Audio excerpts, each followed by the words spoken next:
अस्सलामु अलैकुम वरहमतुल्लाहि वबरकातुहू।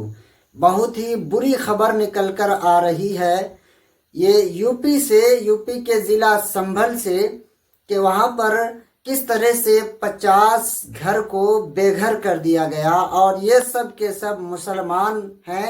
50 घर को घर से बेघर कर दिया गया, उनको घर से निकाल दिया गया, उनके घर को तबाह कर दिया गया। आप इस वीडियो में देखिए, फिर खुद और कमेंट बॉक्स में बताइए पहले, फिर मैं आगे बात करने वाला हूँ। सब राजनीति कर रहे हैं और हमें एक ही कम्युनिटी को परेशान कराया जा रहा है क्योंकि हम मुसलमान हैं। हमारे बुजुर्गों ने यहाँ पर रहकर सही नहीं करा। मौलाना अबुल कलाम आजाद ने जामा मस्जिद से कहकर हमें रोक लिया यहाँ पर कि देश हमारा है, हम यहाँ पर रहेंगे और खुशहाली के रहेंगे। लेकिन जिन्ना साहब कह रहे थे जब आज़ादी का टाइम हुआ था कि हिंदुस्तान में मुसलमान रुक तो रहे हैं, लेकिन आपको जिंदगी भर यही साबित करना रहेगा कि हम मुसलमान हैं, हम मुसलमान हैं। आज हमारे साथ यही हो रहा है। 50 साल से लोग यहाँ पर रह रहे हैं। विवादित जमीन उधर थी, फैक्ट्री की तरफ जहाँ पर कारखाना था, मुसलमानों को टारगेट किया है क्योंकि मेरा नाम सद्दाम है, इसलिए मुझे टारगेट। ऐसे में आप तस्वीरों को ज्यादा से ज्यादा शेयर करें। मैं बता सकता हूं, गोदी मीडिया इस मामले को कभी नहीं उठाएगी। दरअसल मामला क्या है कि जिस तरह से सरकार चाहती है उसी के ही पिठलग्गू बने हुए हमेशा रहते हैं। क्या है, ऊपर नेशनल मीडिया हो या स्थानीय मीडिया हो, ऐसे जो मार्मिक और दिल को दहला देने वाले दृश्य यहाँ से आपको मिलेंगे वो कभी नहीं दिखाएगी, ना ही कहीं इसी इशू को दिखाएगी। लोग बीमार पड़े हैं, लोग हॉस्पिटल में एडमिट हैं। आप तस्वीरों को देखिए, ज्यादा से ज्यादा शेयर कर दिए।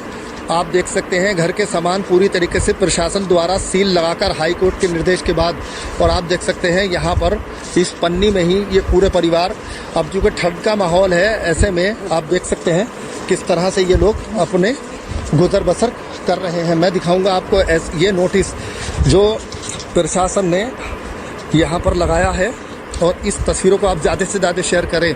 नोटिस देख सकते हैं, सर्वसाधारण को सूचित किया जाता है कि ये संपत्ति मैसर्स यूपी गिलास वर्क्स लिमिटेड समापन के मामले में पारित माननीय उच्च न्यायालय इलाहाबाद के आदेश दिनांक 13/7/1994 के अंतर्गत माननीय न्यायालय के अधीन है। अतः इस संपत्ति से किसी भी प्रकार की छेड़छाड़ या कब्जा करना माननीय उच्च न्यायालय के आदेश का उल्लंघन माना जाएगा और न्यायालय की अवमानना अधिनियम के तहत दंडनीय होगी। आज्ञा से विक्रम सिंह, शासकीय संपादक। और आप देखें उच्च न्यायालय इलाहाबाद की ओर से ये नोटिस आप देख सकते हैं। तस्वीरों को आप दिखा सकते हैं। यहाँ पर आप देखिए किस तरह से छोटे छोटे मासूम बच्चे हों और किस तरह के लोग, महिलाएं यहाँ पर विलाप कर रही हैं, रो रही हैं। ऐसे में इनको पूरी तरीके से जीवन जीने के लिए बिल्कुल ऐसे जानवरों की तरह छोड़ दिया गया, क्योंकि कम से कम 50 साल से ये लोग इन घरों में यहाँ पर रह रहे थे और इनका रोना बिलखना किसी से देखा नहीं जा रहा है। ऐसे में आप इस अम्मा को भी देख सकती हैं जो काफ़ी वृद्ध है।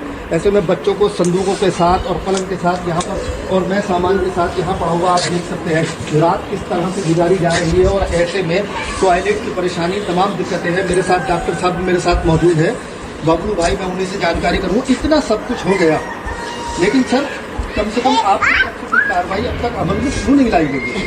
हमारे पास कोई भी नोटिस, आज तक हमारे पास कोई नोटिस ही नहीं आया। कोई लीगल नोटिस न माननीय उच्च न्यायालय से आया, न कोई रेवेन्यू अथॉरिटी ने कोई हमें नोटिस दिया। हमें कोई भी जानकारी इस बात की नहीं थी। सुबह सुबह लोग हमारे हेयर पर आए और कहा कि हमें वो दिया क्या, हमारे लोग आके ये फोर्स के साथ आए और कहा कि घर खाली करो। हमने कहा घर क्यों खाली करें? बोले ये हाई कोर्ट का आदेश है। तो हमने कहा हमें पता चलना चाहिए, कोई लीगल नोटिस हमें बताइए कौन है कि हम लिक्विडेटर की तरफ से आए हुए हैं, क्या लिक्विडेटर क्या होता है, यही हमें समझ में नहीं आया। हमने गूगल किया लिक्विडेटर क्या चीज़ होती है, तब पता चला कि ये शासकीय समापन होता है, ये ऐसा होता है, ये वैसा होता है। एक अकेले घर में सोते हुए इंसान को ला करके और ये अचानक सुबह को ये कह दिया जाए फोर्स के साथ लाकर कि लो तुम घर से बाहर निकल जाइए, तो हम क्या कर सकते हैं उसमें? हम क्या जवाब? फिर दूसरी बात जो ये इनके पास इन्होंने नक्शा दिखाया हमको आके कि नक्शा है कि आप इसमें, लेकिन हमें पता चला हमारा 674 गाटा नंबर जो है वो अनऑथराइज्ड कॉलोनी है, ना कि किसी फैक्ट्री के ऑनर की जगह थी वो। अगर शासकीय समापक या लिक्विडेटर को अगर ऐसा था कि ये अगर जमीन उसकी है, तो 2002 में उन्होंने हमें दिखाया कि 2002 में ये हुआ क्या, एक तहसीलदार की आख्या के मुताबिक उसने निरीक्षण किया आकर के और उसको ऐसा उसने अपनी रिपोर्ट में लिखा कि हो सकता है कि 674 कंपनी का हो, फैक्ट्री का हो, लेकिन हुआ नहीं। वो कोई भी रेवेन्यू अथॉरिटी ने कोई उसमें अपनी रिपोर्ट नहीं लगाई, कोई कुछ नहीं लगा। जब हमने जानकारी मिली तो इसके बाद में इसके एक ही जो था इसका नक्शा था इनके पास में, और सामने जो बाउंड्री वॉल हो रहा है 9 बीघे जमीन उसमें भी है, लेकिन उसमें 10 मकान बने हुए हैं, 16 प्लॉट पड़े हुए थे, वहां पर वो लोग नहीं गए। तो एक ही देश में एक ही जज साहब के आदेश पर और 2 जगह कार्रवाई न हो गई, 1 जगह कार्रवाई की गई, क्योंकि हम मुसलमान थे, हमें टारगेट किया गया।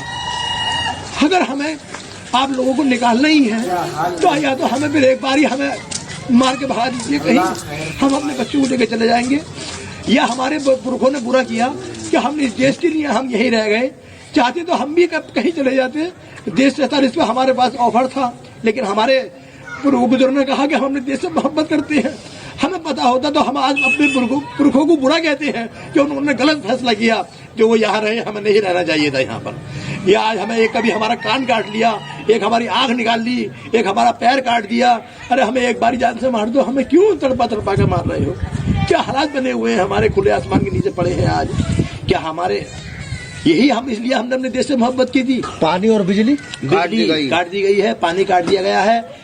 हम तो नगर पालिका को 50 वर्षों से हम यहाँ रह रहे हैं, 50 वर्षों से नगर पालिका को हम अपना हाउस टैक्स जमा करते हैं, गिराकर जमा करते हैं, जलकर जमा करते हैं। विद्युत विभाग को बिजली के हमारे कनेक्शन लगे हुए हैं। यहाँ से जो आपकी सड़कें देख रहे हैं, ये सब सड़कें हैं, ये लाइनें हैं, ये सब जो है सरकार की तरफ से, नगर पालिका की तरफ से ली हुई है। अच्छा, कुछ घर प्रधानमंत्री आवास के तहत भी बस्ती कई 14-15 मकान जो 14-15 मकान इस सरकारी योजना से बने हुए, नरेंद्र मोदी की उससे बने हुए हैं। कुछ के नक्शे भी पास हैं, तो इसलिए सब कोई भी चीज है तो आज तक हमारे यहाँ ना तो कोई सेवाई न कोई भी सरकारी ये नहीं आया कि भाई आपको क्या परेशानी है। पुलिस आती है और देख के चलेगा। उस दिन तो पुलिस ने रोड पे बैठने तक मना कर दिया था कि आप यहाँ भी नहीं बैठेंगे। प्रशासन परेशान तस्वीरों को आप ज्यादा शेयर करें पे दिखा पता तो सबको था। यहाँ पर 8-6 दिन से ताला लगा पड़ा है। नेता यहाँ पर सिर्फ फॉर्मेलिटी निभाने के लिए आ रहे हैं और कुछ करने के लिए नहीं आ रहे। वोट मांगने के टाइम पे 4-4, 6-6 बार आते हैं यहाँ पर नेता, चलो और वैसे नहीं आते बिल्कुल बराबर में। मतलब सांसद जी हैं, विधायक, विधानसभा किसकी थी, यहाँ पर वो लोग कहाँ पर हैं? जब हमारे घर में ताले लगे पड़े हैं, खुले आसमान के लोग रह रहे हैं यहाँ पर, खुले आसमान पे बिल्कुल नीचे, न पानी की फैसिलिटी, कोई नहीं है यहाँ पर। कोई भी बच्चे पढ़ने नहीं जा रहे, पानी तक को तरफ से नहीं आते। ये तो मोहल्ले के लोग हैं यहाँ पे जो बेचारे खाना खिला रहे हैं। कोई चेयरमैन तक का नहीं आया, ना निगम पार्षद आया, ना विधायक, ना मंत्री। एक सांसद जी जरूर आ गए थे यहाँ पर, जो मौजूदा सांसद है जियाउर रहमान, और कोई नहीं आया यहाँ पर। सब राजनीति कर रहे हैं और हमें एक ही कम्युनिटी को परेशान कराया जा रहा है, क्योंकि हम मुसलमान हैं। हमारे बुजुर्गों ने यहाँ पर रहकर सही नहीं करा।